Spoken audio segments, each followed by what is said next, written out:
بالله من الشيطان الرجيم بسم الله الرحمن الرحيم الحمد لله رب العالمين والصلاة والسلام على أشرف الأنبياء والمرسلين وخاتم النبيين بالقاسم محمد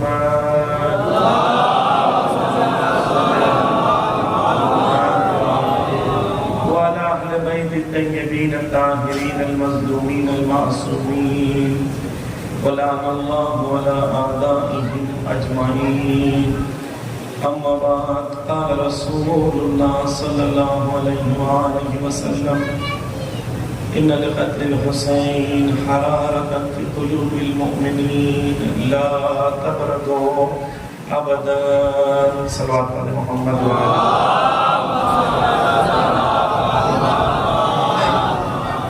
عزیزان گرامی، خدا کا شکر ہے کہ خدا نے ہمارے دلوں میں وہ محبت کو ڈالی ہے جس محبت نے ہم سب کو جوڑا.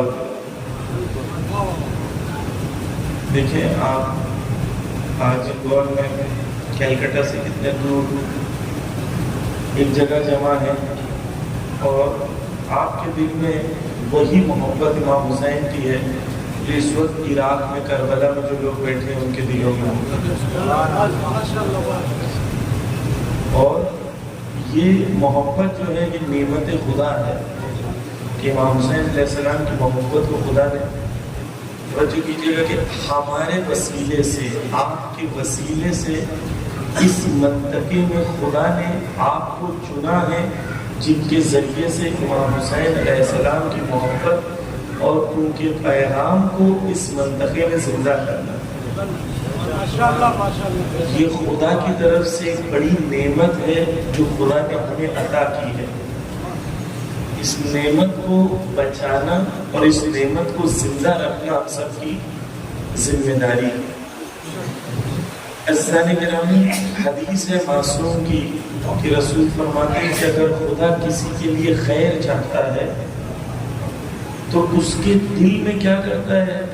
اس کے دل میں امام حسین علیہ السلام کی محبت کو زندہ کرتا ہے.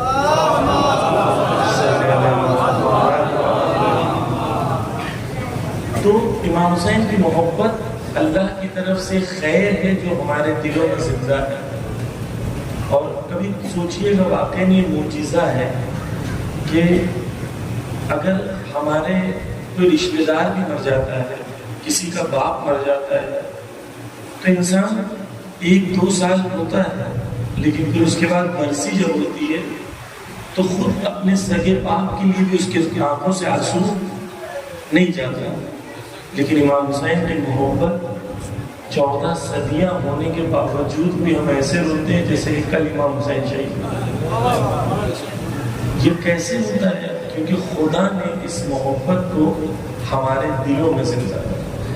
یعنی ہم نے اپنے آپ کو صرف تیار کیا ہے، لیکن حقیقت میں خدا نے زندہ کیا. مثال دیتا ہوں آپ کو کہ اکثر آپ ماشاءاللہ کسان ہیں، تو کسان کیا کرتا ہے؟ بیج زمین میں ڈالتا ہے، پانی ڈالتا ہے، کھاد ڈالتا ہے، لیکن اس بیج کو درخت کون بناتا ہے؟ خدا کی ذات بناتا ہے. انسان نہیں کہہ سکتا کہ میں نے اس بیج سے درخت بنایا ہے. وہ خدا کی ذات ہے جو اس بیج کو درخت میں تبدیل کر دیتی ہے. اسی طریقے سے میں نے اپنی نفس کو صرف آمادہ کیا تھا، خدا نے اس کے اندر حسین کی محبت کو زندہ کیا. بس عزیزان گرامی، پہلی، کیونکہ ایک ہی مجلس پڑھنی ہے، پہلی چیز جو امپورٹنٹ ہے وہ یہ ہے کہ ہمیں اس محبت کی اہمیت کو سمجھنا ہے. اس محبت کی اہمیت کو سمجھ کے اس محبت کو پاکیزہ رکھنا ہے، کیونکہ دشمن اور شیطان یہ چاہتا ہے کہ یہ محبت پاکیزہ باقی نہ رہے. اس کے اندر دکھاوا شامل ہے، اس کے اندر ایک دوسرے کی گروپ بازی شامل ہے، اس کے اندر قبیلہ بازی شامل ہے.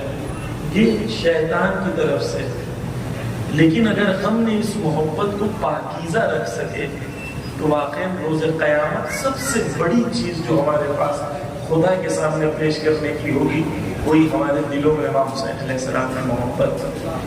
لیکن کب؟ جب ہم لوگ اسے پاکیزہ رکھ سکیں. عزیزانی کرام، امام حسین کی محبت جو ہے وہ قوموں کو زندہ کرتی ہے. آپ نے بھی نعرے لگائے آیت اللہ خامنئی کے، حزب اللہ کے، آیت اللہ سیستانی کے. توجہ کیجئے کہ ہم جب دیکھتے ہیں کہ امام خمینی ایران میں انقلاب لاتے ہیں تو امام خمینی سے پوچھتے ہیں انقلاب کیسے آیا؟ تو امام خمینی کیا کہتے ہیں؟ ماہرچ داری از سید الشہداء داری. ہمارے پاس جو کچھ ہے وہ کس کی وجہ سے؟ امام حسین علیہ السلام کی وجہ سے. کیونکہ یہ جذبہ قربانی، جذبہ ایثار، ایک دوسرے سے محبت کرنے کا جو جذبہ ہے وہ ہمیں کہاں سے نظر آتا ہے؟ وہ کربلا میں نظر آتا ہے. ایران میں اس کی وجہ سے، آزاداری کی وجہ سے، امام حسین کی محبت کی وجہ سے. اب ہم ایران کو دو طریقے سے فالو کر سکتے ہیں. ایک یہ کہ ہم لوگ اس طریقے سے فوٹو اور پوسٹر لگا دیتے ہیں لیکن ہماری زندگی ویسی نہ ہو جیسی وہ لوگ گزارتے ہیں. دوسرا یہ ہے کہ ہم ویسی زندگی گزاریں جیسی وہ گزارتے ہیں. ایک مثال دوں آپ کو، توجہ کیجیے گا کہ شہید قاسم سلیمانی جو ہیں پوری دنیا میں مشہور ہے. شیطان، امریکہ، اسرائیل، یہ لوگ اس سے ڈرتے تھے، ہے نا، شہید قاسم سلیمانی سے. لیکن شہید قاسم سلیمانی ایک چھوٹے سے گاؤں کے پلے بڑے آدمی ہیں. شہید قاسم سلیمانی بڑے شہر میں پیدا نہیں ہوئے تھے. ان کے والد کسان تھے، ان کی والدہ گھر پہ رہنے والی گاؤں کی ایک خاتون تھی. شہید قاسم سلیمانی خود کہتے ہیں کہ خدا کا شکر ہے کہ خدا تو نے میرے ایسے گھر میں پیدا کیا کہ میرے والد ایک کسان تھے لیکن دیندار اور متدین آدمی تھے. لیکن شہید قاسم سلیمانی ہمیں کیا پیغام دیتے ہیں؟ یہ پیغام دیتے ہیں کہ اگر آپ چھوٹے سے گاؤں میں بھی پیدا ہوئے ہو اور اگر محنت کرو اور خدا کی ذات پر بھروسہ کرو اور توسل کرو اہل بیت سے، تو چھوٹے سے گاؤں سے نکلنے والا آدمی بھی قاسم سلیمانی بن سکتا ہے. چھوٹے سے گاؤں میں رہنا کوئی عیب نہیں ہے، لیکن اس گاؤں میں رہنے کے بعد آگے بڑھنے کی تمنا نہ کرنا عیب ہے. عزیزان گرامی، آپ الحمدللہ مومنین یہاں رہتے ہیں. آپ لوگ اکثر لوگ کسان ہیں. روایتوں میں کسانوں کی عظمت بیان کی گئی ہے کہ کسانوں کی کیا عظمت ہے. اور کسان کھیتی کرتا ہے وہ خود توحید سے کتنا متصل ہوتا ہے، کیونکہ کسان کو پتہ ہوتا ہے کہ اسے بیج لگانا ہے. بارش کتنی ہوگی کس کے ہاتھ میں ہے؟ خدا کے. فصل کتنا ہوگا یہ بھی خدا کے ہاتھ میں. انسان صرف کوشش کرتا ہے، ہمیشہ خدا کی ذات پر بھروسہ کر کے صرف کوشش کرتا ہے. تو انسان کے لیے کلیئر ہے کہ انسان کی زندگی لمحہ بہ لمحہ ذات خدا سے وابستہ ہے. توجہ کیجیے گا، خدا نے قرآن میں قانون بنایا. وہ قانون کیا ہے؟ لیس للانسان الا ما سعی. خدا انسان کو کتنا دے گا؟ خدا کہتا ہے کہ میں انسان کو اتنا دوں گا جتنا وہ محنت کرے گا، جتنا وہ محنت کرے گا. خدا نے قرآن میں یہ نہیں کہا کہ میں مسلمان کو اتنا دوں گا جتنا وہ محنت کرے گا. نہیں، خدا نے قرآن میں کہا کہ تمام انسانوں کو میں اتنا دوں گا جتنا وہ محنت کریں گے. بس اگر دشمن خدا محنت کرے گا تو خدا اسے بھی دے گا، اور مومن محنت کرے گا تو خدا اسے بھی دے گا. لیکن جب مومن محنت کرے گا تو خدا اپنے فضل سے اسے زیادہ دے گا. لیکن اگر ایک مومن محنت نہیں کرے گا اور ایک دشمن خدا محنت کرے گا تو کس کو خدا دے گا؟ کس کو دے گا؟ دشمن خدا کو. آپ نہیں کہہ سکتے مولانا، آپ نہیں کہہ سکتے خدا میں تو مسلمان ہوں، میں تو شیعہ ہوں، میں تو امام حسین کا ماننے والا ہوں، مجھے زیادہ دو. کیونکہ خدا نے قرآن میں قانون بنایا لیس للانسان الا ما سعی. انسان کو خدا اتنا دے گا جتنا وہ محنت، کوشش اور تلاش کرے. اگر میں شیعان علی ہونے کی وجہ سے محنت کر رہا ہوں تو میں علی کی راہ پہ چل رہا ہوں. میں، آپ توجہ کیجئے، مولا علی علیہ السلام اس عرب کی گرمی کے اندر کنویں کھودتے تھے. آسان تھا؟ آسان تھا یا سخت تھا؟ سخت تھا نا، گرمی میں وہاں پر کنویں کھودنا. عزیزان گرامی، جو قوموں نے محنت کی وہ قومیں کامیاب ہوئی.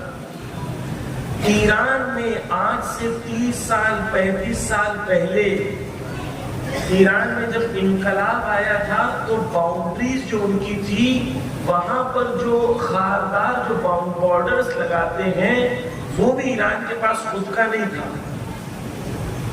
لیکن 35 سال میں ایران نے اتنی محنت کی کہ آج bio technology, Nano technology, physics, نہ جانے دنیا کے کتنے علوم میں ایران اس وقت دنیا کے ٹاپ 10 کنٹریز میں. تو یہ کیسے ہوا؟ ان لوگوں کے پاس، سب کے پاس ایک تعویذ تھی، سب رات کو پہن کے سو گئے، صبح اٹھے تو پتہ چلا سارے کے سارے سائنٹسٹ بن گئے. ایسے ہوا؟ ایسے ہوا یا نہیں؟ ایسے ہو سکتا ہے؟ یہ خدا نے قانون نہیں بنایا ہے ایسا. خدا نے قانون بنایا محنت کرو گے تو دوں گا. بس اگر ہم ایران کو اپنے لیے رول ماڈل بنانا چاہتے ہیں تو یہ نعرے اچھے ہیں، لیکن نعروں سے آگے بڑھنا ہوگا. عملی طور پر اپنے آپ سے سوال کرنا پڑے گا کہ میں علم میں کتنا آگے ہوں،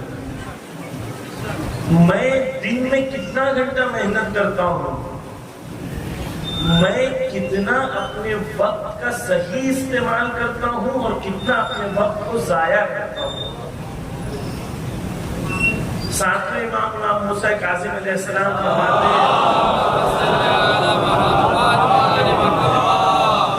وہ فرماتے ہیں کہ اگر میں نے دیکھا کہ کوئی شیعہ اپنا وقت کو ضائع کر رہا ہے تو میں تلوار نکال کر اس پر حملہ کرتا ہوں. امام نہیں چاہتے کہ ہمارے شیعہ بیٹھیں اور وقت کو ضائع کریں. امام کیا چاہتے ہیں؟ شیعہ ہارڈ ورک کریں، شیعہ سٹرگل کریں، شیعہ محنت کریں، اور محنت کی وجہ سے شیعہ کامیاب بنیں. کیوں؟ کیونکہ آپ محنت کریں گے پھر اہل بیت آپ کے لیے دعا کریں گے.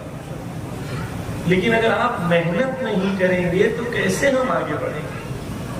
بس عزیزان گرامی، ہم جہاں رہتے ہیں اہل بیت نے کہا کہ ہمارے لیے آپ زینت بنو، باعث ذلت نہ بنو. جہاں رہتے ہو، جہاں رہتے ہیں وہاں ایسے بنے کہ اہل بیت فخر سے کہیں کہ یہ ہمارے شیعہ ہیں. یہ کب ہوگا؟ یہ تب ہوگا جب شیعہ محنت کریں، کوشش کریں گے، تلاش کریں گے. سختیاں ہیں. دیکھیں آپ، دو قسم کے درخت ہوتے ہیں. ایک درخت جو گھر میں اگتا ہے اور ایک درخت جو بیابان میں اگتا ہے. طاقتور درخت کون سا ہوتا ہے؟ جو بیابان میں اگتا ہے. کیوں؟ کیونکہ زیادہ سختیاں جھیلتا ہے. جو سائے میں درخت اگتا ہے وہ طاقتور نہیں ہوتا. طاقتور درخت کون سا ہوتا ہے؟ جو مشکلوں کو جھیلتا ہے. بس عزیزان گرامی، خدا نے قانون بنایا لیس للانسان الا ما سعی. محنت کرو گے تو ملے گا، محنت نہیں کرو گے تو نہیں ملے گا. ہمیں یہ سوال کرنا ہوگا کہ ہم آج جہاں پر ہیں 2023 میں، 2035 میں ہم کہاں پہنچنا چاہتے ہیں؟ ہمارے پاس ہمارے بچوں کے لیے، ان کے فیوچر کے لیے کیا پلان ہے؟ ہم کیسے اپنی قوم کو مقتدر قوم بنا سکتے ہیں، وہ قوم بنا سکتے ہیں جس کے پاس قوت و قدرت ہے.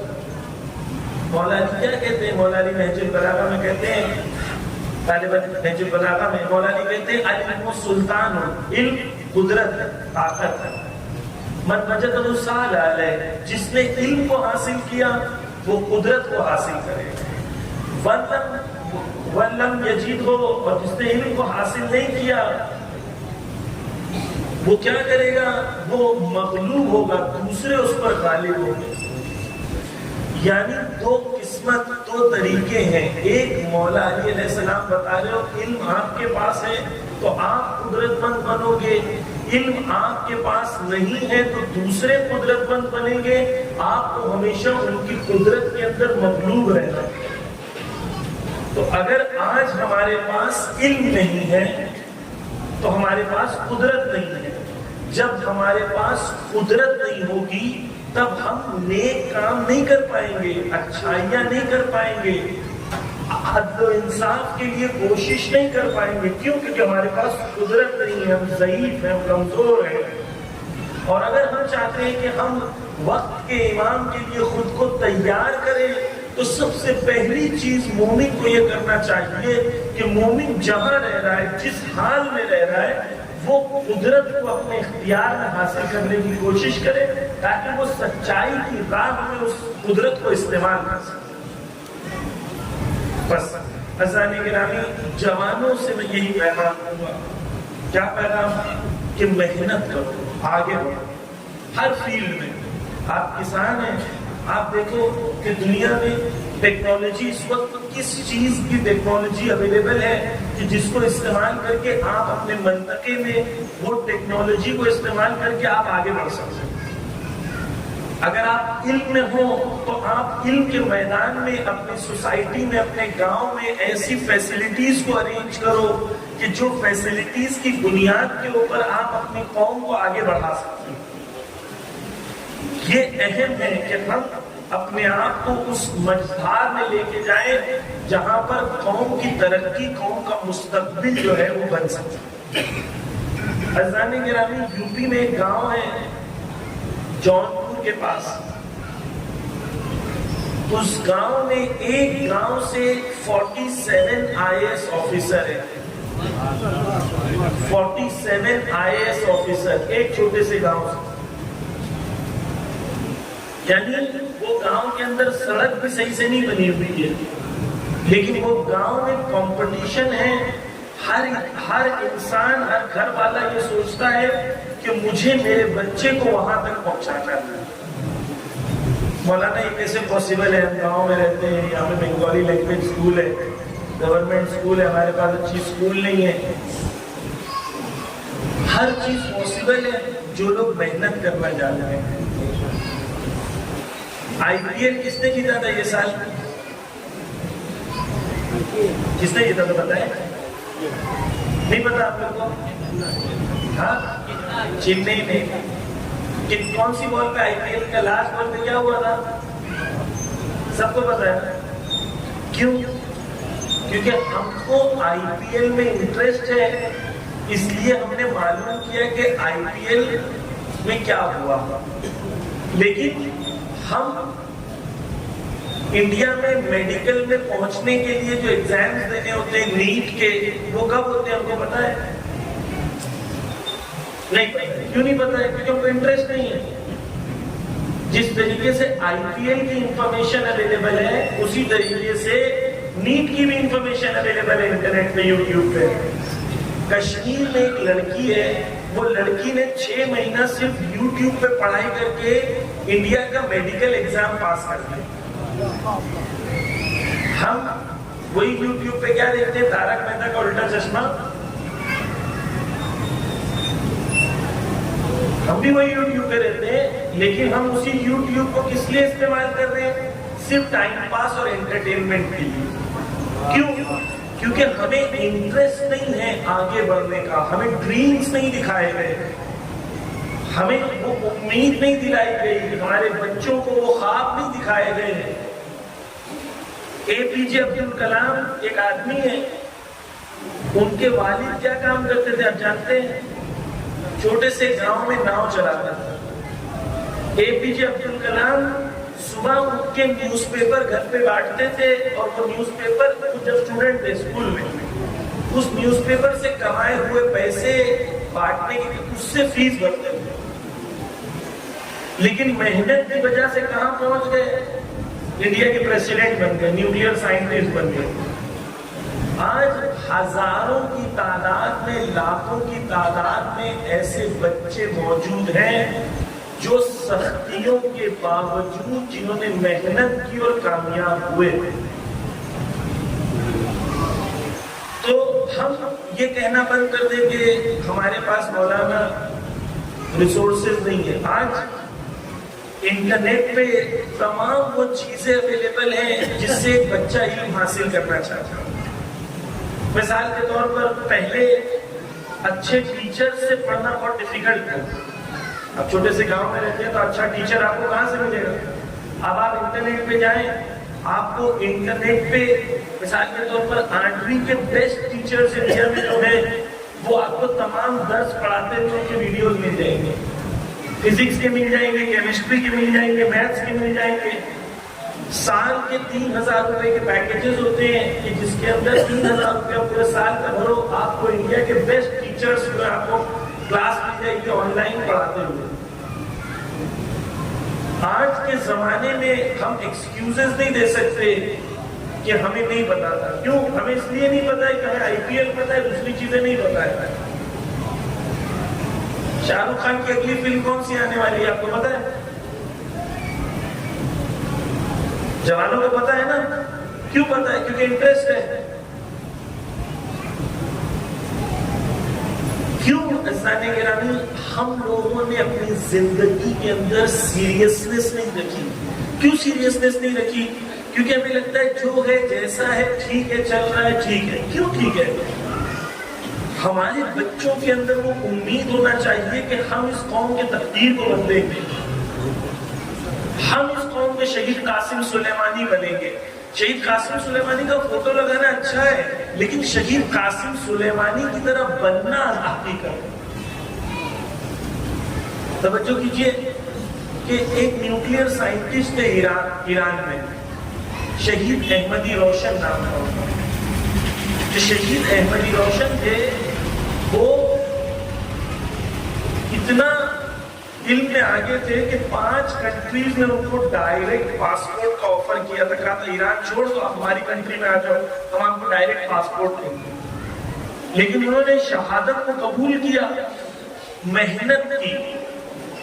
محنت کرنے کے بعد اس لیول پر پہنچ گئے جس لیول پر دشمن ان سے ڈرنے لگے.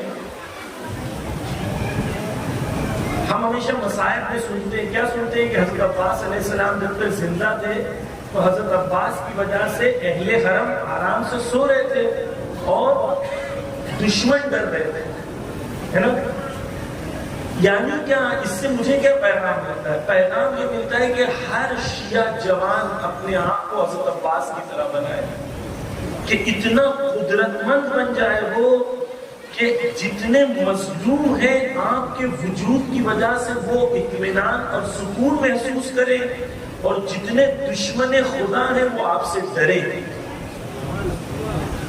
یہ آپ کو کرنا ہے عزیزان گرامی. بس پہلی چیز جو آپ کو عرض کرنی ہے وہ یہ ہے کہ مولا علی کہتے ہیں علم السلطان، علم قدرت ہے. من وجدہ سہلا، جس نے علم کو حاصل کیا وہ قدرت کو حاصل کرے. ومن لم یجد ہو، جس نے علم کو حاصل نہیں کیا سیل ابھی، دوسرے اس پر غالب رہے. اب آپ کو اور مجھے ڈیسائیڈ کرنا ہے کہ ہم غالب بنیں گے یا مغلوب بنیں گے، ہم طاقتور بنیں گے یا کمزور بنیں گے، ہم مضبوط بنیں گے یا مجبور بنیں گے. اور خصوصاً بچے، اپنے بچے جو آپ کے 8ویں سٹینڈرڈ کے بچے ہیں ان سے پلاننگ کریں کہ 8ویں سے 12ویں تک کے بچوں کے لیے آپ کے پاس ایک پلان ہونا چاہیے کہ 8ویں سٹینڈرڈ کے بچے 12ویں تک پہنچتے پہنچتے کیسے علم حاصل کریں، کون سی فیلڈ میں جائیں. آج سب چیزیں آن لائن اویلیبل ہیں، لیکن ایک ضرورت ہے کہ آپ کی آرگنائزیشنز جو لوگ مجلسیں کراتے ہیں، جو لوگ جلوس اٹھاتے ہیں، وہ لوگوں کی یہ بھی ذمہ داری ہے کہ اپنی قوم کے بچوں کے مستقبل کے لیے فوکسڈ پلاننگ کریں، تاکہ جو بچہ، دیکھیں آپ بہار میں 8ویں کے بعد بچے اسکول نہیں جاتے، آپ جانتے ہیں بہت سارے فیملیز، کیونکہ 8ویں کے بعد وہ لوگوں کو پتا ہوتا ہے کہ 12ویں کے بعد جو کامن انٹرنس ایگزام ہوتے ہیں، جو انڈیا میں نیشنل ایگزام ہوتے ہیں، اس کی تیاری کرنا ہے، اور اس کی تیاری کرتے ہیں، اور 12ویں کے بعد اسکول پرائیویٹ، 8ویں کے بعد اسکول پرائیویٹ پڑھتے ہیں۔ کیوں؟ کیونکہ ان کو پتا ہے کہ 12ویں کے بعد اگر ہم نے یہ ایگزام پاس کر دیا تو ہندوستان کے ٹاپ کالج اور ٹاپ انسٹیٹیوٹ پر پہنچنا ہے۔ بس آپ کو کیا کرنا ہے؟ آپ کو اپنے بچوں کے لیے، مستقبل کے لیے، فیوچر کے لیے ایک کلیئر پلان بنانا ہے، اور اس پلان میں آپ کو اپنے بچوں کو فیوچر دکھانا ہے، انہیں امید دکھانا ہے، انہیں خواب دکھانا ہے۔ خصوصاً اپنی بچیوں کو ضرور پڑھائیں۔ آیت اللہ خامنہئی کہتے ہیں کہ اگر کوئی انسان صرف اس وجہ سے کیونکہ اس کے اندر دینی تعصب ہے اپنے بچیوں کو نہیں پڑھا رہا ہے، تو کہتے ہیں جائز نہیں، یہ جائز نہیں ہے اس کے لیے۔ اور الحمدللہ ہماری بہنیں نارملی ہمارے بھائیوں سے زیادہ ٹیلنٹڈ ہوتی ہیں، کیونکہ ان کے پاس فالتو ٹائم نہیں ہوتا ویسٹ کرنے کے لیے، باہر کھڑے ہیں، نکڑ پہ کھڑے ہیں، چائے کی دکان پہ کھڑے ہیں، سگریٹ پیتے ہوئے کھڑے ہیں، یہ تو نہیں کر سکتی نا۔ وہ گھر پہ رہتی ہیں، محنت کرتی ہیں، یا گھر کا کام کرتی ہیں، یا پڑھائی کرتی ہیں۔ بس پہلی چیز عزیزان گرامی محنت ہے، دوسری چیز کس چیز میں محنت ہے؟ ہر فیلڈ میں۔ خود آپ کسان ہیں، آپ راضی نہ رہیں کہ اتنا میرا ہو گیا کافی ہے، نہیں، آپ محنت کر کے آگے بڑھنے کی کوشش کریں۔ امام کیا کہتے ہیں؟ مومن کا 2 دن ایک برابر نہیں ہونا چاہیے۔ مومن کا 2 دن یعنی کیا؟ یعنی کل جتنا ہے اتنا آج بھی ہے، یعنی میں نے ترقی نہیں کیا۔ امام کہتے ہیں روز ترقی ہونی چاہیے۔ میں عزیزان گرامی جس زمانے میں ہوں وہاں ٹیکنالوجی گرو کرتی ہے۔ آج میں اپنے آپ سے سوال کروں کہ جو میں کھیتی کر رہا ہوں، کیا میں اس میں بیسٹ ٹیکنالوجی یوز کر رہا ہوں یا نہیں کر رہا ہوں؟ ایکسپرٹس کو بلائیں الگ الگ شہروں سے، جو شیعہ ہیں، مومنین ہیں ایسے، جو آگے گائیڈ کر سکتے ہیں کہ کیا کریں، کیسے کریں، آگے کیسے بڑھیں۔ کلی طور پر عزیزان گرامی جس فیلڈ میں آپ ہیں اس فیلڈ میں آگے بڑھنے کی کوشش کریں، قوت و قدرت حاصل کرنے کی کوشش کریں۔ یہ دین سکھاتا ہے۔ ہمیں لگتا ہے دین کا مطلب کیا؟ نماز پڑھنے آئیں گے تو دین ہے، عزاداری کریں گے تو دین ہے، روزہ رکھیں گے تو دین ہے۔ رسول ایسا نہیں کہتے تھے۔ رسول کیا کہتے تھے؟ رسول کہتے تھے کہ عبادت کی 70 شاخیں ہیں، 70 برانچز ہیں۔ کہتے ہیں سب سے بہترین شاخ کون سی ہے؟ آپ بتائیں۔ عبادت کی 70 شاخیں ہیں، سب سے بہترین شاخ کون سی ہے؟ حلال روزی کمانا۔ تو اگر آپ کسان کھیت میں جا رہے ہیں تو آپ کھیت میں جا کے جو پسینہ بہا رہے ہیں یہ بھی عبادت ہے۔ ایک بار رسول اکرم حضرت محمد صلی اللہ علیہ وآلہ وسلم وہ ایک جگہ سے گزر رہے تھے نبی، تو دیکھا ایک جوان پتھر توڑ رہا تھا۔ نبی اس کے پاس گئے، اس کے ہاتھوں میں دیکھا کہ چھالے آ گئے تھے پتھر توڑنے کی وجہ سے۔ تو نبی نے اس کے ہاتھ کو لیا اور چوم لیا اور کہا روز قیامت یہ ہاتھ جلایا نہیں جائے گا، کیونکہ حلال روزی کماتے ہوئے چھالا۔ عزیزان گرامی ہمارا دین کامل ہے، کمپلیٹ ریلیجن ہے۔ دین کامل میں کوئی بھی چیز ہماری زندگی کی دین سے باہر نہیں ہے۔ اگر میں روزی کما رہا ہوں تو دین میں عبادت ہے، علم حاصل کر رہا ہوں تو عبادت ہے، گھر پہ اپنی بیوی کے ساتھ بیٹھ کے ایک لقمہ کھانا کھانا ایک سفرے پہ، رسول کہتے ہیں ایسا ہے جیسے کہ تم نے عمرہ کا ثواب حاصل کیا۔ گھر پہ اپنی بیوی کے ساتھ بیٹھ کے صرف ایک لقمہ کھانا کھانا، بیوی کا اپنے شوہر کے لیے مسکراتے ہوئے ایک گلاس پانی پلانا، معصوم نے لکھا ہے پتہ نہیں کتنا ثواب لکھا ہے۔ تو ہمارے یہاں کوئی بھی چیز دین سے باہر نہیں ہے۔ نماز بھی دین میں ہے، مسکرا کے مومن کو دیکھنا بھی دین میں ہے، اپنی ماں کا ہاتھ چومنا بھی دین میں ہے، اپنے باپ کا ہاتھ چومنا بھی دین میں ہے، ظلم کے خلاف بولنا بھی دین میں ہے، مظلوم کی حمایت کرنا بھی دین میں ہے۔ اسی طریقے سے آج غیبت کے زمانے میں مومن کی سب سے بڑی ذمہ داری کیا ہے کہ میں امام کا سپاہی بنوں۔ سپاہی کیسے بنتے ہیں؟ سپاہی وہ بنتا ہے جسے پتا ہوتا ہے ہتھیار چلانا آنا چاہیے۔ کوئی سپاہی دیکھا ہے جس نے ٹریننگ نہ لی ہو؟ سپاہی کا مطلب، سپاہی وہ ہوتا ہے جو محنت کرتا ہے۔ آپ نے کبھی کوئی سپاہی دیکھا کہ اتنا موٹا ہے؟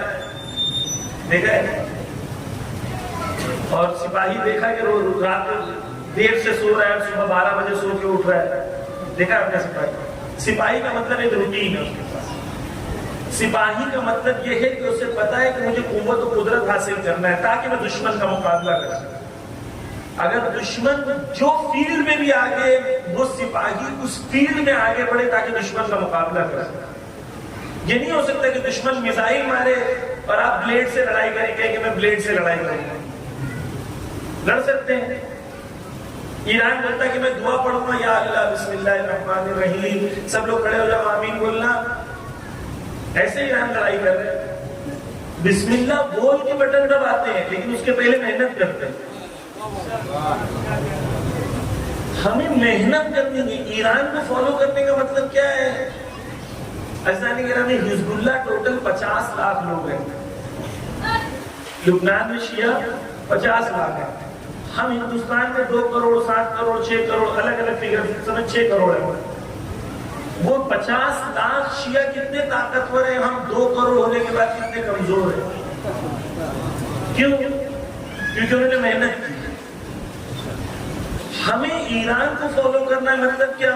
جس طریقے سے ایران بائیو ٹیکنالوجی میں دنیا میں ٹاپ پہ ہے، انڈیا میں ہر شیعہ، ہر علوم میں جو انڈیا ٹاپ پہ ہے، ہر شیعہ ٹاپ پہ پہنچے۔ بس عزیزان گرامی، پیغام یہی ہے، دین کا پیغام یہی ہے، کربلا کا پیغام یہی ہے کہ کربلا میں حضرت عباس قدرت مند تھے، طاقتور تھے، آپ کو طاقتور تھے۔ کربلا میں جو آئے تھے وہ قربانی کرنے آئے تھے، ایثار کرنے آئے تھے، خود کو خدا کی راہ میں قربان کرنے آئے تھے، لیکن ان کے اندر قوت و قدرت تھی، اس وجہ سے آئے۔ بی بی فاطمہ الزہرا سلام اللہ علیہا، جب وہ خطبہ فدر دیتی ہیں تو خطبہ فدر میں انصار جو بیٹھے ہوتے ہیں ان کی طرف اشارہ کر کے کہتی ہیں کہ تم قدرت مند ہو، تم مدد کر سکتے ہو لیکن نہیں کر رہے ہو۔ یعنی کیا؟ بی بی یہ کہنا چاہتی ہیں کہ جو قدرت مند تھے ان کے اندر زیادہ قوت و صلاحیت تھی مدد کرنے کی، لیکن انہوں نے نہیں کی۔ اب میں یہاں پر رہتا ہوں، ایک گاؤں میں رہتا ہوں، میرا سوال یہ ہے، کیا امام جو اس وقت کا امام ہے اس کی مجھ سے کوئی توقع اور ایکسپیکٹیشن ہے یا نہیں ہے؟ اگر مجھ سے کوئی ایکسپیکٹیشن ہے، توقع ہے، تو مجھ سے وہ میری سب سے بڑی ذمہ داری کیا ہے؟ اس توقع کو پورا کرنا۔ اور وہ توقع کیا ہے امام کی؟ آپ سے امام 2 چیز چاہتا ہے، ایک دین میں تقوی اختیار کریں اور ایک دنیا میں قدرت کو اختیار کریں۔ آپ تقوی آپ کی مدد کرے گا کہ آپ جہاں رہتے ہیں خدا کے ساتھ آپ کا رشتہ مضبوط ہو، اور قدرت آپ کی مدد کرے گی کہ خدا کے ساتھ مضبوط رشتے کے باوجود آپ دنیا میں اس کی وجہ سے آپ دنیا کے دشمنوں سے مقابلہ کر سکتے ہیں۔ آج ہمارا دشمن جو ہے، واضح ہے نا کہ ہمارے یہاں دشمن موجود ہے۔ ایک میں مثال دیتا ہوں آپ کو، ایک سلوات کا سہارا دے محمد والے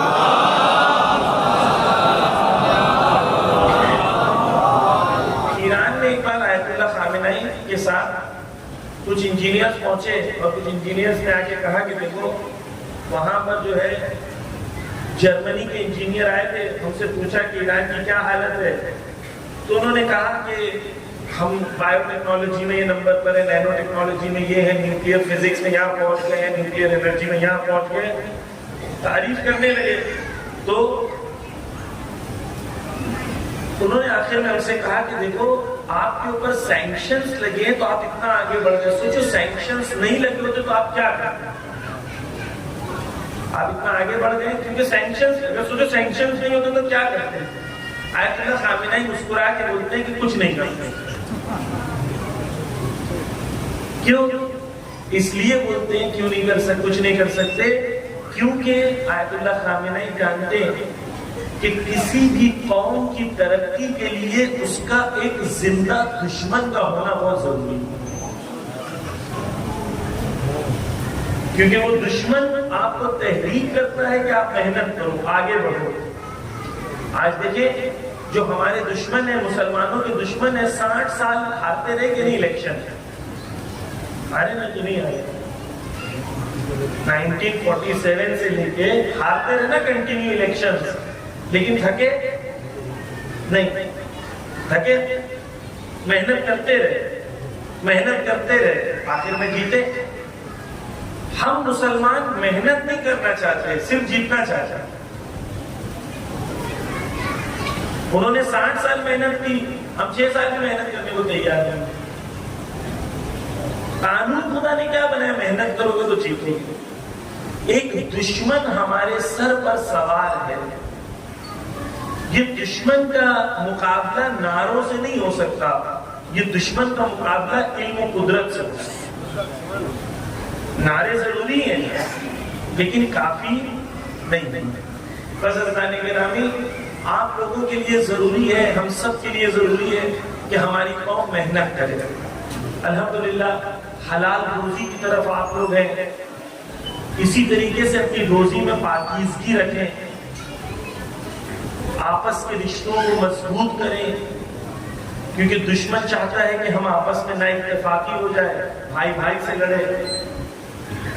کربلا ہم کیوں پڑھتے ہیں؟ اس لیے تاکہ ہم کربلا سے درس لیں کہ امام حسین اور حضرت عباس بھائی تھے، ان کے رشتہ کیسا تھا۔ دو بھائی، ان کو رول ماڈل بنائے اور اپنے سماج میں بھائی بھائی کے رشتے ایسے ہو جیسے امام حسین اور حضرت عباس کے، بھائی بہن کے رشتے ایسے ہو جیسے امام حسین اور حضرت زینب کے۔ اگر ہمارے یہاں چھوٹی چھوٹی بات پہ بھائی بھائی لڑنے کو تیار ہے، خدا نے قرآن میں ارث کا قانون بنایا ہے کہ اگر کوئی مر جائے تو اس کی پراپرٹی کس طریقے سے بٹے۔ جب تک ہم خدا کے قانون کو مانتے رہیں گے، نہ ہمارے میں نہ اتفاقی ہوگی، نہ جھگڑا ہوگا، اور ہمیشہ ہم آگے بھی بڑھتے رہیں گے۔ لیکن جس دن ہم نے خدا کے قانون کو چھوڑ دیا، اپنی نفس کے قانون پر عمل کرنے لگے، اس دن نہ اتفاقی بھی ہوگی، آپس میں لڑائی بھی ہوگی اور قوم پیچھے بھی رہے گی۔ محنت کریں، آپس کے رشتوں کو مضبوط کریں۔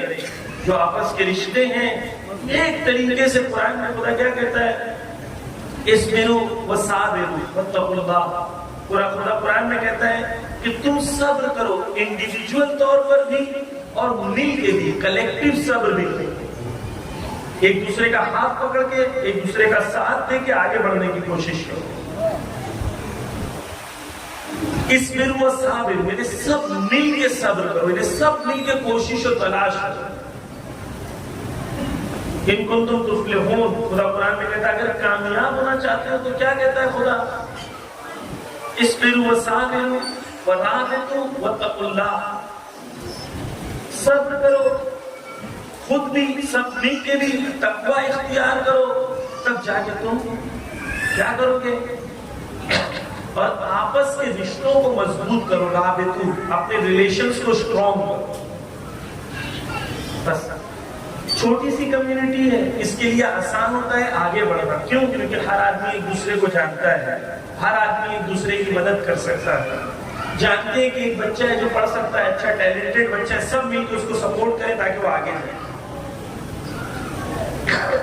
اپنی قوم کے اندر معلوم کریں کیا سسٹمز کی ضرورت ہے، علماء سے رابطہ کریں، متخصصین ایکسپرٹس کو بلائیں، ہر فیلڈ کے، اپنے گاؤں میں جو بھی فیلڈ کے ایکسپرٹس ہیں، چاہے وہ کسان ہو، چاہے وہ ایجوکیشن سے ریلیٹڈ ہو، اور پوچھیں کہ ہماری قوم کو اگر آگے بڑھانا چاہتے ہیں تو کیا پروسیس ہو سکتا ہے, کیا طریقہ ہو سکتا ہے ہماری قوم کو آگے بڑھانے کا. یہ امپورٹنٹ ہے اسلامی گرامی کہ ہم لوگ آگے بڑھیں, محنت کریں, ترقی کو حاصل کرنے کی کوشش کریں, صرف نعرے نہ لگائیں بلکہ محنت کر کے آگے آنے کی کوشش کریں. الحمدللہ یہاں اکثر جوان ہیں, جو جوان بیٹھے ہیں, جو آپ کانے نہ ہو, سیٹسفائی نہ ہو کہ جہاں ہوں میں راضی ہوں, آگے بڑھنے کی کوشش کریں. امام حسن علیہ السلام فرماتے ہیں ایک حدیث میں, صلوات پڑھیں محمد والے وہ فرماتے ہیں کہ جوان جب اپنے آپ کو دیکھے تو اپنے آپ کو ایسے تیار کرے کہ وہ فیوچر لیڈر ہے. آپ میں سے ہی شہید قاسم سلیمانی بنیں گے, آپ میں سے ہی احمدی روشن بنیں گے, آپ باہر سے نہیں آئیں گے. وہ لوگ جو ان کو پریکٹیکلی رول ماڈل مانیں گے اور ان کے راستے پہ چلیں گے. لیکن اس راستے پہ چلنے میں مشکل ہے. وہ کیا ہے؟ اگر مجھے فوٹو لگانا ہے اور موبائل پہ خالی کور لگانا ہے اور چپیا پہن لینا ہے اور مجھے لگنے لگے گا کہ میں انقلابی ہوں. دوسرا راستہ جو ہے وہ سخت ہے, اس میں محنت کرنا پڑے گا, روز قاسم سلیمانی کی طرح صبح اٹھنا پڑے گا, رات تک محنت کرنا پڑے گا, یہ سخت ہے. تو ہم لوگ کیا کرتے ہیں, نعرہ لگا کے فوٹو لگا کے ہمیں لگتا ہے کہ ہم انقلابی ہو گئے. ہمیں نعرہ لگا کے انقلابی نہیں بننا ہے, ہمیں ویسا عمل بنا کے انقلابی ہونا. بس قاسم سلیمانی کون ہے؟ چھوٹے سے گاؤں کے آدمی ہیں, لیکن اتنے طاقتور ہو گئے کہ پورے مڈل ایسٹ میں ایک بندہ تھا جس کنٹری میں جاتا تھا وہاں ظالمین نابود ہو جاتے تھے, مظلوم جیت جاتے تھے.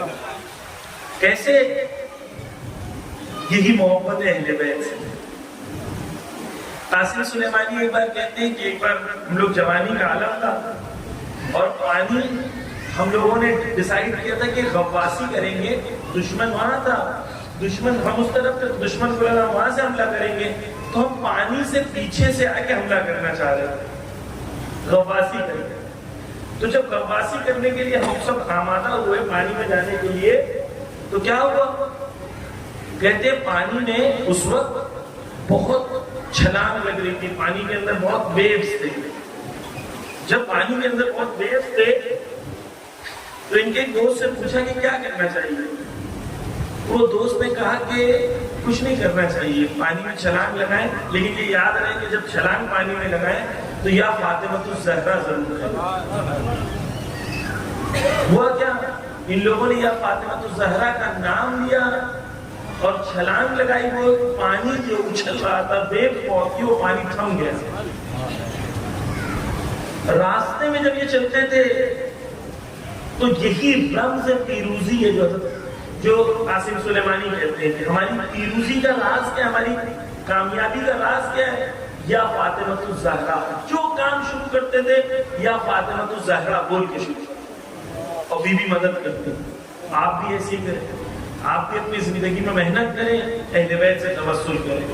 آپ بھی اپنی زندگی میں کوشش کریں, تلاش کریں, ساتھ میں کیا کریں؟ محنت کریں اور اہل بیت سے توسل کریں. ایک چیز آخری زمانوں کو کہنا چاہوں گا, سوشل میڈیا کا زمانہ ہے. آج ایک لڑکا ایک لڑکی سے بات کرنا چاہتا ہے, بہت آسان ہو گیا ہے. گناہ کرنا بہت آسان ہو گیا ہے. انسٹاگرام پہ ایک دوسرے سے بات کرنا بہت آسان ہو گیا ہے. اس گناہ کے زمانے میں اپنے آپ کو پاکیزہ رکھنا امپورٹنٹ ہے. اگر ہماری نسلوں کے اندر پاکیزگی باقی نہیں رہے گی تو ہم امام کے سپاہی نہیں بن پائیں گے. یاد رہے کہ اگر آپ کسی کی بہن کے ساتھ ریلیشن رکھنے کی کوشش کر رہے ہیں تو معصوم یہ کہتے ہیں کہ وہ پلٹ کے آپ کے گھر میں بھی کبھی آئے. آپ کی بھی تو بہن ہوگی, آپ کی بھی تو بیٹی ہوگی. اگر آپ کسی کی بہن کو میسج بھیج رہے ہیں تو مجھے کسی نے بولا نہیں ہے کہ میں اپنی طرف سے پڑھ رہا ہوں, آپ لوگ ایسا نہیں سوچیں گے مجھے کسی نے بولا یہاں پرابلم ہے اس لیے پڑھ رہا ہوں. میں جنرل پورے ہندوستان میں یہ پرابلم ہے اس لیے پڑھ رہا ہوں. اگر معصوم کی حدیث ہے کہ دوسروں کی ناموس کے اندر جو حریم کے اندر داخل ہوگا اس کی ناموس سیف نہیں ہوگی. کیوں؟ کیونکہ آپ جس کے بھی ساتھ اگر فلرٹ کرنا چاہتے ہیں تو وہ بھی تو کسی کی بہن ہے. اگر آپ نہیں چاہتے کہ آپ کی بہن کے ساتھ کوئی فلرٹ کرے تو آپ بھی کسی کی بہن کے ساتھ فلرٹ کریں. سوشل میڈیا پہ وقت کو ضائع نہ کریں. انسٹاگرام پہ بیٹھے ہیں، ریلز دیکھ رہے ہیں، شارٹس دیکھ رہے ہیں، ٹائم جا رہا ہے 1 گھنٹہ. یہی 1 گھنٹے میں علم حاصل کرنے کی کوشش کریں، کچھ سیکھنے کی کوشش کریں. آج آرٹیفیشل انٹیلیجنس کا زمانہ ہے، نئی چیزیں آ رہی ہیں، نئی چیزیں ایجاد ہو رہی ہیں، نیوز ہے، دنیا کے حالات ہیں، خبر ہے. اپنا وقت ضائع نہیں کرو کیونکہ تم سپاہی ہو امام کے. تمہارا وقت عام آدمیوں کی طرح وقت نہیں ہے. تو سوشل میڈیا کا صحیح استعمال کریں اور سوشل میڈیا پہ اپنے وقت کو ضائع نہ کریں. میں اپنی بہنوں کو ہاتھ جوڑ کے کہوں گا کہ اگر کوئی لڑکا بھیڑیا کہوں گا، لڑکا نہیں، اگر حملہ کرنا چاہتا ہے اور میٹھی میٹھی باتیں کرنا چاہتا ہے تو یاد رکھیں کہ یہ میٹھی باتوں کے پیچھے اس کے بہت باطل ارادے موجود ہیں. آیت اللہ سیستانی نے خط لکھا جوانوں کو. آیت اللہ سیستانی نے اس خط میں کہا، میری بیٹیوں یاد رہے کہ تمہاری نفس لطیف ہے. ایموشنز کے بہاؤ میں بہہ کے فیصلے نہ کرنا، کیونکہ گناہ جو ہوتا ہے وہ تھوڑی دیر کا ہوتا ہے لیکن اس کی لذت تھوڑی دیر کی ہوتی ہے، لیکن اس کا اثر زندگی بھر رہتا ہے. بہنوں کو پڑھائیں، بیٹیوں کو پڑھائیں، علم کے اندر آگے بڑھائیں. لیکن بیٹیوں سے گزارش ہے، بہنوں سے گزارش ہے کہ جب آپ کے اوپر آپ کا گھر، آپ کے گھر والے بھروسہ کر کے بھیج رہے ہیں کالج میں، یونیورسٹی میں، تو یاد رکھیں کہ آپ اپنے گھر والوں کی عزت اور اس سے زیادہ حضرت زہرا کی عزت کو پامال نہ کریں. لوگ تو یہی کہیں گے نا کہ علی کے ماننے والی تھی، یہ فاطمہ کی ماننے والی تھی. اور یہی لڑکوں کے لیے بھی ہے.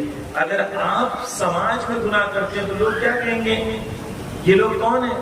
یہ لوگ وہی ہیں جو علی کو ماننے والے، دیکھو اس طریقے سے گناہ کر رہے ہیں.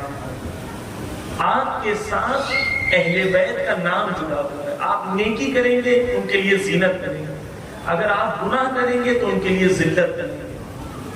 تو آپ کی ذمہ داری پاکیزہ زندگی، پاکیزہ زندگی کے ساتھ بہت محنت اور خدا سے تک پہنچنے کے لیے اہل بیت سے توسل، یہ راستہ ہے ہماری کامیابی اور پیروزی کا. علم کی طرف آگے بڑھیں، گامزن رہیں. یہ گاؤں وہ گاؤں کہلائے کہ جہاں پر ہر گھر کے اندر یا ڈاکٹر ہو یا انجینئر ہو یا اس کے اندر IAS آفیسر ہو، ہر گھر کے اندر ایسے لوگ ہوں کہ جب گاؤں کے اندر امام دیکھیں یا امام اس گاؤں سے گزرے تو آپ افتخار سے کہہ سکیں چلے اس گھر میں چلیں یہاں پر یہ موجود ہے، چلے اس گھر میں چلیں یہاں یہ موجود ہے. آپ وقت کے امام کو کچھ بتا سکیں کہ ہمارے گاؤں میں کتنے بلند لوگ موجود ہیں. اور یہ کیسے ہوگا؟ یہ تب ہوگا جب آپ محنت کریں، آپ آگے بڑھیں گے. وقت کو ضائع نہ کریں، چھوٹی چھوٹی چیزوں میں نہ الجھیں، رسموں میں نہ الجھیں. مولانا کی کلپ آئی ہے، یہ مولانا یہ بول رہے ہیں، وہ مولانا یہ بول رہے ہیں، اللہ یاری یہ بول رہا ہے، وہ بول رہا ہے، وہ بول رہا ہے. تم سے کیا مطلب؟ اپنا کام کرو. تمہارا مرجع تقلید کیا بولتا ہے یہ سنو. اگر مرجع تقلید کے علاوہ کوئی بھی کچھ بولتا ہے تو اس کی ویلیو آپ کے لیے زیرو ہے. آپ اپنے مرجع تقلید کو فالو کرو اور کنٹروورسیز میں نہ پڑھو. اپنے وقت کو ضائع نہ کرو، فوکس کرو کہ تمہیں کیا کرنا ہے. اور اپنے آپ کار چلاتے ہیں تو دیکھیں نا، ہائی وے پہ لکھا رہتا ہے اسٹریٹ، آپ کا ایک روڈ رہتا ہے، بیچ بیچ میں right left right left right left right left آتا رہتا ہے نا. آپ کیا کرتے ہیں؟ ہر رائٹ آتا تو رائٹ لے لیتے ہیں کیا؟ ہر لیفٹ آتا تو لیفٹ لے لیتے ہیں نہیں نا، کیونکہ آپ کو پتا ہے میرا روڈ کیا. اسی طریقے سے وہ لوگ اپنا وقت ضائع کرتے ہیں، کنٹروورسیز میں پڑھتے ہیں، بحث کرتے ہیں کہ جن کو اپنا گول پتا نہیں ہے، وہ ہر جگہ اپنا ٹائم ویسٹ کرتے ہیں، ہر رائٹ ہر لیفٹ لینے کو تیار کرتے ہیں. بس آپ کو اور مجھے عزیزان گرامی محنت کرنا ہے، علم میں آگے بڑھنا ہے، قوت و قدرت کو حاصل کرنا ہے تاکہ جس جہاں رہے وہاں اہل بیت کے لیے زینت بن گئے۔ چوتھے امام کے سلسلے میں کچھ چیزیں عرض کر دوں پھر وقت مسائل۔ چوتھے امام کی زندگی ہم دیکھتے ہیں عزیزان گرامی تو سخت ترین حالات چوتھے امام کی زندگی میں۔ امام کہتے ہیں امام کہتے ہیں کہ میری امام حسین کی شہادت کے بعد صرف 3 لوگ تھے جو مومن بچ گئے۔ یہ دوسری جگہ کہتے ہیں کہ صرف 20 لوگ تھے جو مکہ اور مدینہ کو ملا کے مومن تھے۔ مکہ اور مدینہ کے بدترین حالات تھے، لوگ کفر کے نزدیک تھے۔ ایسے سخت حالات میں امام نے 34 سال گزارے تھے، جہاں کوئی امام کا ماننے والا موجود نہ تھا۔ وہاں پر آخری زمانے تک پہنچتے پہنچتے 6 خلیفہ بنی امیہ کے تبدیل ہوئے، اور 6 خلیفہ تبدیل ہونے کے بعد امام کے آخری دور تک پہنچتے پہنچتے امام اتنے قدرت مند ہو جاتے ہیں کہ بنی امیہ کی حکومت تقریباً نابود ہو چکی ہو۔ لیکن امام نے کیا کیا؟ اسی پورے پیریڈ پہ محنت کی، تلاش کی، کوشش کیا۔ امام کیا پیغام دینا چاہتے ہیں؟ امام یہ پیغام دینا چاہتے ہیں دیکھو ہمارے شیعوں مایوس نہ ہو، سخت ترین حالات میں بھی اگر تم خدا کے اوپر توسل کر کے محنت کر کے آگے بڑھو گے خدا مدد کرے گا، بڑی سے بڑی حکومتیں بھی تمہارے سامنے ڈوب جائیں گی۔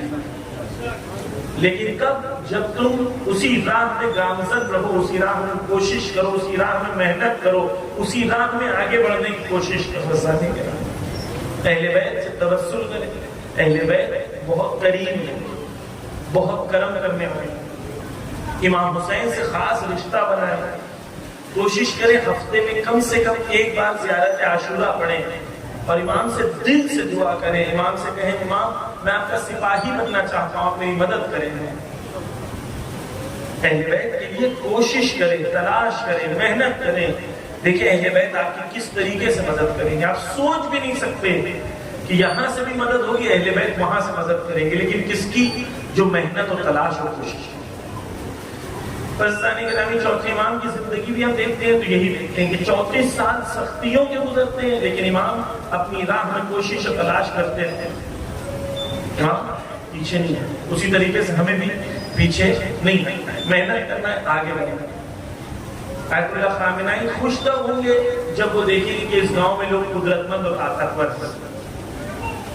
آیت اللہ خامنائی خوش تب ہوں گے جب دیکھیں گے کہ اس گاؤں میں 100 ڈاکٹرز ہیں، 50 انجینئرز ہیں، اس گاؤں کے اتنے لوگ IAS بن چکے ہیں، اتنے لوگ جو ہے ایڈمنسٹریٹو سروسز میں ہیں، یہاں پر کسانوں کی حالت ہندوستان میں سب سے افضل ہے، انہوں نے سب سے بہترین ٹیکنالوجی کا استعمال کیا، تب آیت اللہ خامنائی خوش ہوں گے، تب امام زمانہ خوش ہوں گے۔ تو ہم مجلسیں کیوں کراتے ہیں؟ اس لیے تاکہ ہماری قوم کا تقدیر بدلے، ہماری قوم امام کی سپاہی بنے۔ ہم مجلسیں صرف ثواب کے لیے نہیں کراتے ہیں، مجلسیں اس لیے کراتے ہیں کہ جس طریقے سے حسین کی راہ میں ان کے اصحاب قربان ہوئے، ہم اتنے قابل بن سکے کہ وقت کے امام کی راہ میں ہمارا سب کچھ قربان کر سکے۔ لیکن وہ وقت کے امام پر قربان کرنے کے لیے ہمارے پاس کچھ ہونا تو چاہیے قربان کرنے، پہلے کچھ اس لائق بنے تاکہ ہم قربانی دے سکیں۔ عزیزان گرامی، خصوصاً میں نے خواتین کے علم کے اوپر بھی زور دیا کہ اپنی خواتین کو علم کے میدان میں آگے لے جائیں،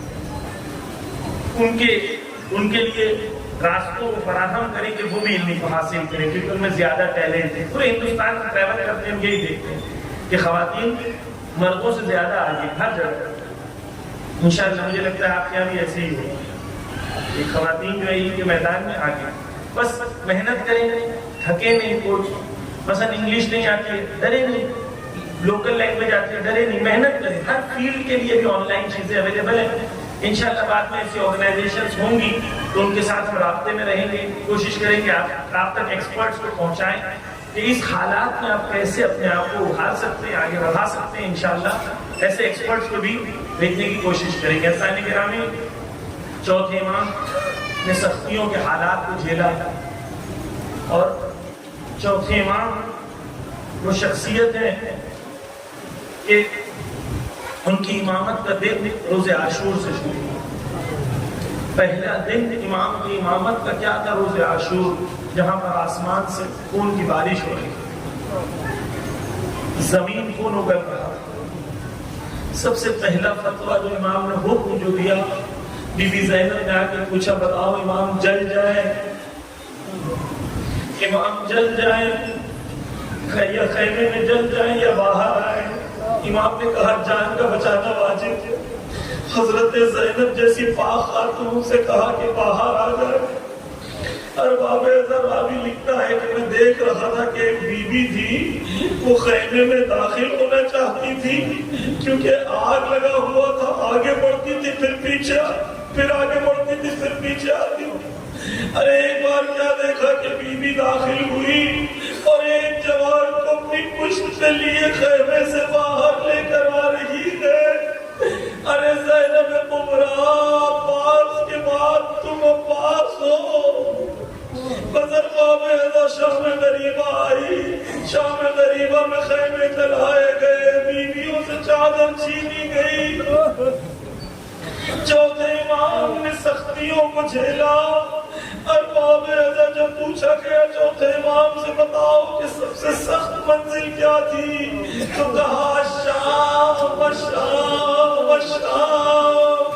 نام کیا ہوا تھا شام میں؟ شام میں دربار کے باہر اہل حرم کو رکایا گیا۔ ارے 3 دن تک وہاں اہل حرم رکے رہے۔ ارے لوگ آتے تھے، تالیاں بجاتے تھے، سیٹیاں بجاتے تھے۔ بس ایک منظر آپ کے سامنے کہ سید سجاد کے لیے کتنا سخت گزرا۔ اس پورے سفر میں ہاتھوں میں ہتھکڑیاں ہیں، پیروں میں بیڑیاں ہیں، سید سجاد سختیوں سے چل رہے ہیں۔ ارباب بس یہ آخری منظر ہے کہ جب بی بی دربار میں آئی زینب کبریٰ، تو ایک ملعون نے پوچھا بتاؤ علی کی بیٹی بھی آئی تھی کہاں ہے؟ ارے ایک ملعون نے اشارہ کیا، اس دربار میں شرابیوں کی نجس نگاہیں۔ ارے زینب کبریٰ پر نگاہیں پڑی، سید سجاد نے کیسے صبر کیا ہوگا؟ ارے جب نام زینب کا غیروں نے پکارا ہوگا